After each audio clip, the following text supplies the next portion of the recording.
The whole nation, they mobilized the whole nation together. It's not just the young people. Every single person in Bangladesh support this. খুব স্বাভাবিক ও সাবলীল, শুনতে যেমন ভালো, আদতে কথাও তেমন কাজের।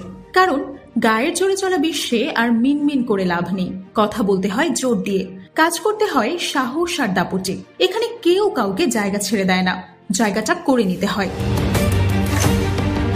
17 বছরের শাসন শোষণের নাগপাশ ভেঙে বাংলাদেশে নতুন জাগরণ।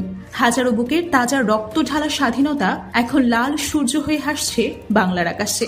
লাল সবুজের দেশ এখন আর মাথা নোয়াতে চায় না।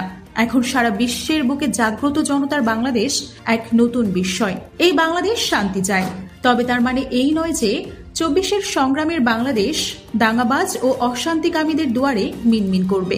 এই বাংলাদেশ সব অন্যায়ের বিরুদ্ধে জেগেছে এক নতুন চেতনায়, যে চেতনার কাছে ধরাশয়ী হয়েছে দেশীয় বিদেশি মদতপুষ্ট স্বৈরাচার আর আগ্রাসী অহংকারী প্রতিবেশী। নতুন বাংলাদেশের গুরুভার নিজের কাঁধে নিয়েছেন নোবেলজয়ী ডক্টর মোহাম্মদ ইউনূস। তিনি নরেন্দ্র মোদী, অমিত শাহ কিংবা তাদের দোসর পলাতক স্বৈরাচার শেখ হাসিনার মতো উগ্র নন। কথা থেকে চলনে বলনে মার্জিত অন্তর্বর্তীকালীন সরকারের প্রধান উপদেষ্টা।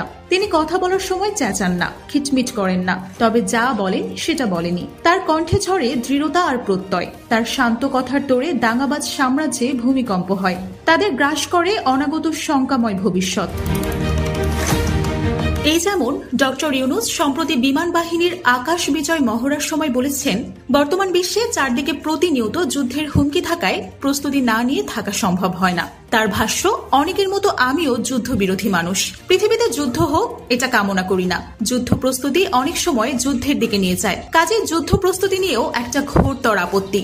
তারপর তিনি বলেন, কিন্তু এমন বিশ্বে আমরা বাস করি প্রতিনিয়ত যুদ্ধের হুমকি আমাদেরকে ঘিরে রাখে, সেখানে প্রস্তুতি না নিয়ে থাকাটা অসম্ভব হয়ে পড়ে।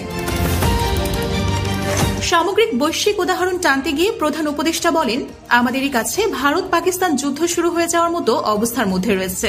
সকালের খবরে দেখলাম হয়তো গুজব, আজকেই শুরু হয়ে যাবে যুদ্ধ। কাজে এই পরিস্থিতির মধ্যে প্রস্তুতি না নেওয়াটা আত্মঘাতী এবং প্রস্তুতি নিতে হলে আধা আধি প্রস্তুতির কোনো জায়গা নেই। এটা এমন এক পরিস্থিতি, জয়ই একমাত্র অপশন, পরাজয় এখানে কোনো অপশন হতে পারে না। কাজেই আমাদের প্রস্তুতি কত উচ্চ পর্যায়ে নিতে পারি তার চেষ্টা থাকতেই হবে।